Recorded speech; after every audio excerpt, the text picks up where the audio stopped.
Yes, reka twongere tubasuhuze bakunzi ba Nino TV nk'ibisanzwe nge nimba Cacari nkuzaniye update zigezweho. Tujye kugaruka rero ku makuru agiye atandukanye akomeje kuvugwa mu burasirazuba bwa Repubulika Iharanira Demokarasi ya Kongo. Bimeze bite? Ni imirwano yiriwe ku munsi w'ejo muri axe ya Gakenke Karingi na Bidegu ngiye kugarukaho, ari nako kandi ndakuzanira ibitero birimo birategurwa muri axe ya territoire ya Masisi mu rugabano rwa territoire ya Masisi na Walikale. Byageragejwe ku munsi w'ejo biza kurangira bisubijwe inyuma, ariko kandi amakuru mfite magingo aya ngaya nuko birimo birategurwa nkuko drone yanjye yamaze kubimbwira, aho ku munsi w'ejo bundi kuwa mbere mushobora kuzumva ibintu bidasanzwe. Ndabigarukaho ndetse mu by'ukuri nkaba meze nk'uri gukorana alerte ku ntare za Sarambwe ziherereye muri biriya bice yuko bagomba kwitegura, kuko aha makuru nyakuye ndahizeye neza cyane gatanu kuri kagenzi kako. Ni nako kandi muri axe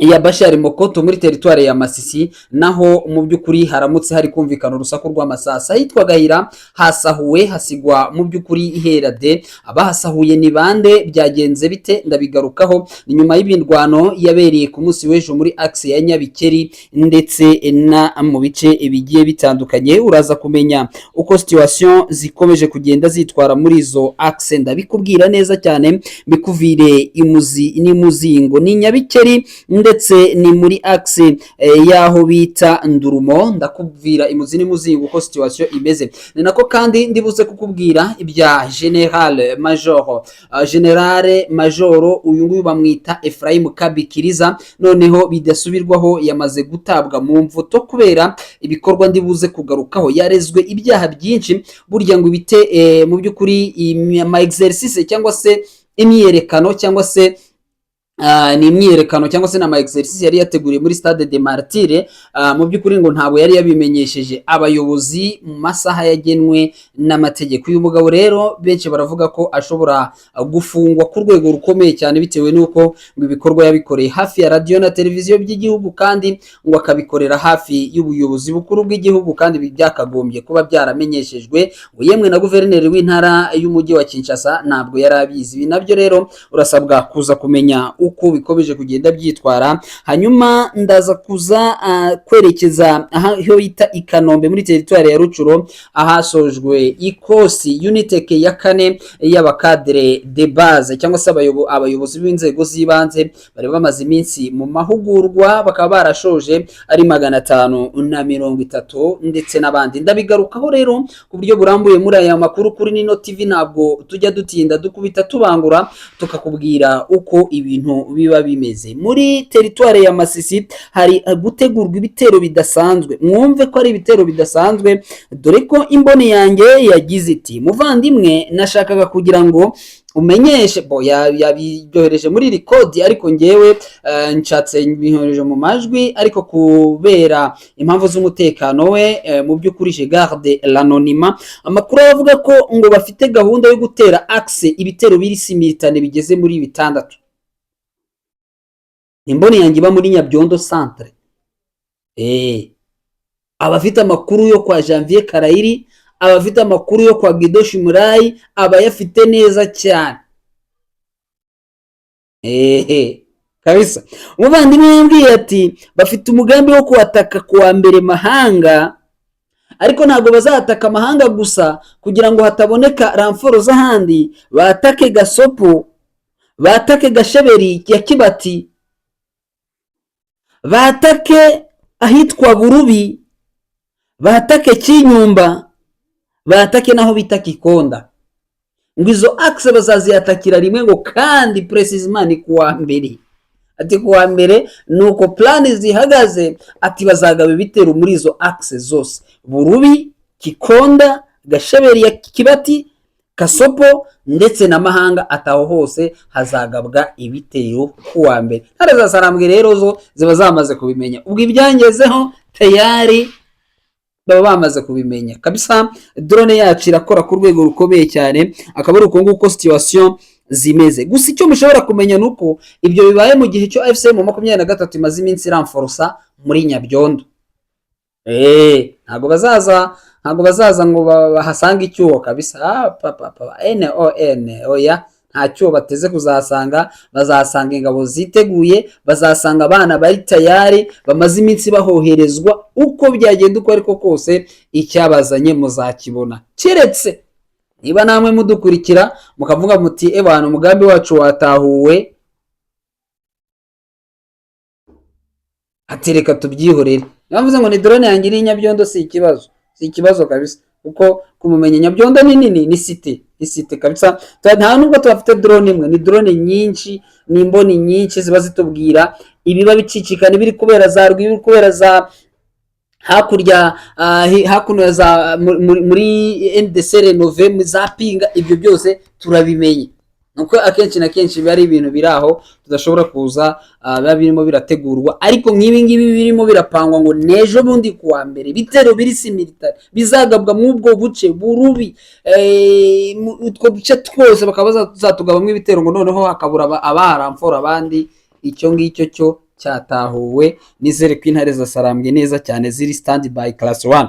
Hanyuma amakuru mfite ndava aho ngaho ndahita nambuka nerekeze n'ubundi muri Bashari Mokoto hakuno yaho, kuko aho ngaho nari muri Oso Banyungu, ni muri territoire ya Masisi. Amakuru mfite nuko imirwano yabaye ku munsi w'ejo y'abarwanyi bo kwa General Autoproclamé Jean Marie Muramuzi, ayoboye umutwe witwa ANCDH, no mutwe ayoboranye n'abitwa Banyeganyega, ayoboranye n'abitwa ba Sauri Nyasi, ayoboranye n'abandi ya miseribende yose yo muri biriya bice. Amakuru akavuga ko rero abangaba bagabye igitero muri Nyabikeri na Ndurumo bafite objectif yo kuhigarurira ku munsi w'ejo, birangira bakubiswe basubijwe inyuma muri Nyabikeri na Ndurumo. Ahangaha utu duce twombi turi muri lokalite ya Rukweti. Rukweti ni lokalite iri muri Bashari Mokoto, ndiyo kabisa Bashari Mokoto. Amakuru akavuga ko rero abangaba basubijwe inyuma, ariko mu gusubizwa inyuma baza guparangana muri bwa buryo bwo kuziba icyuho, uburyo babasandaguje batatanye. Abaciye ibumoso niba ari bo niba ari abandi bagiye muri centre ya Gahira barayisahura barayeza. Mwibuke ko ino Gahira uyigeramo wanyuze ibindi bice byinshi bikontororwa n'intare za Sarambwe. Ntabwo intare za Sarambwe zifungiye muri Gahira, bigaragara ko ari igitero cya infiltration cyakozwe muri aka gace, kuko kugira ngo ugere Gahira ubusabwa kuba waturutse wanyuze waturutse iyo ngiyo ukanyura za Muzimu za Nyabura ukaza Gasenyera ukaza ugakomeza ukabona ukagera muri Gahira centre. Ariko uzumva n'ibitero na za Tambe biri kuhagabwa, barahaza bakagaba ibitero bakagera ku Muheto. Wenda ku Muheto reka tuvuge ko baba baturutse wenda muri lokalite Mutobo, iyo ngiyo za Gahanga n'andi na za Miyanje, ariko urumva ko mu by'ukuri Gahira basa nkaho bari bamaze gupenetra, bahasahuye ku rwego rukomeye cyane. Amakuru ndindiriye ni ukumenya niba hari abantu bashobora kuba batwawe, dore ko Gahira batajya bahavira babica abantu rimwe na rimwe ubundi abandi bakabatwara. Ntabwo rero magingo ya ndamenye uko byagenze, icyo nzi gusa bahagabye igitero ndetse baranahasahura bahasiga hera. Icyo ngicyo cyumvikane neza cyane. Hanyuma andi makuru dufite ntabwo turi bwirirwe dutinda, turahita twirukanka no gukubita tubangura. Imirwano yabaye ku munsi w'ejo Karingi, Gakenke, Bidegu ndetse na Rugezi, ni imirwano itari yoroshye. Nituvuga ngo ni imirwano itari yoroshye, ni imirwano troisième journée successif, no kuvuga ngo nta kuruhuka umunsi wa gatatu bagaba bitero ku butaka. Ibya drone byo ntibicapa, bihoraho nka neige éternelle iba muri Rwenzori, ni nko kwakundi babivuga. Bya bitero byo bihoraho ntabwo bisiba. Ibitero rero byagabwe byari ibitero bitoroshye cyane, ariko dore ko byariye byoretse imbaga. Nuvuga ngo ku ruhande rw'abagabye ibitero basanze biteguwe ku rwego rukomeye cyane, aho amakuru mfite bahatakarije ku rwego rukomeye cyane. Iyo turimo turadenombra ama officier, menya ngo abafwasi biba byagenze bite. Turimo turadenombra aba officier, tukavuga komanda batayo wa FARDC, tukavuga komanda batayo w'u Burundi, tukavuga General Autoproclamé wa Wazalendo. Ubwibaze ngo mbese aho abo ngabo. Ariko ikidasanzwe nabonye societe civile ya yindi ni Sosicom ni yihe, ni societe civile mu IV y'Abazalendo, n'Abazalendo nyine kuko n'Abazalendo ni abasivile.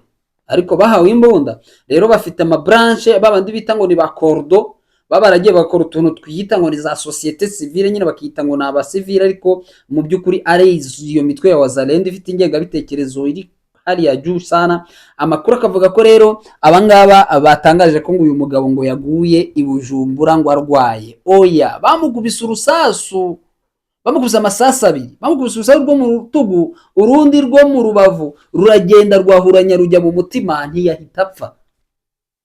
Ahise atwarwa vuba vanije na autoproclamé bamujyana Bujumbura kumuvurirayo, muje Bujumbura bari yahagwa. None bo batangaje ku munsi w'ejo kandi yarapfeje bundi ngo reka ngo generali ngo yaguye ngo generali wa wazalendo ngo Byamungu ngo yaguye Bujumbura ngo arwaye ngo igihe gito ngo bilaete bilemo ngo par une courte maladie.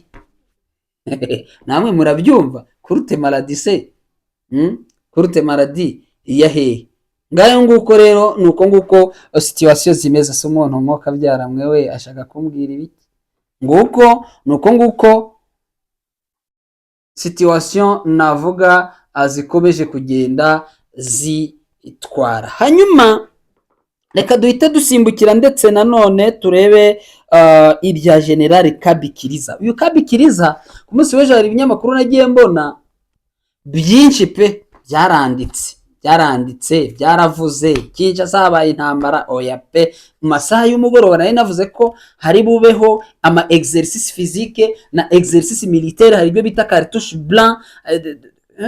blanche sinzi amasasu. Bari kugerageza muri Stade des Martyrs barasa bareba ngo capacité bafite yo kurinda umutekano w'abayobozi, kuko bariya na ba garde présidentielle barinda umutekano w'umukuru w'igihugu, bakarinda umutekano n'uw'abandi bayobozi babakuru. Rero uyu mugabo numero 1 wa JR cyangwa se umuyobozi General Major Kabikiriza Ephraim yakoze ikosa rikomeye cyane, biri kuvuga ko ari naryo yazize. Noneho yarahamagajwe mu minsi yashize abwirwa, bamubwira bati urareba hari ukuntu tumenya amakuru yo gukorabora, ukuntu wakoraboraga na Chiwewe Christian Chiwewe Shongesha. None bo ntacyo ntabirenze, ariko turacyakwigaho. Ayoboye abagarde presidentielle, aratinyuka rero apanga iriya activity cyangwa se kira gikorwa atamenyesheje president ubwe, atamenyesheje chef d'état major général, kuko president ni commandant supreme, chef d'état major général nawe araho ngaho ntiyabimenyeshejwe. Bamwita Banza Mwirabojire, ntiyabimenyesheje ministre wa defense bamwita Gaye Kabobo Mandi ya Vita, ntiyabimenyesheje ministre de l'intérieur bamwita Jacquemain Shabani Luko, ntiyabimenyesheje gouverneur wa ville province de Kinshasa bamwita Daniel Bumba, ntiyabimenyesheje yemwe n'ukuriye maison militaire ya présidence. Uyu mugabo rero ibingibi byose babonye ko ngo yarari mategura coup d'état, niyo bayimushyizeho bate.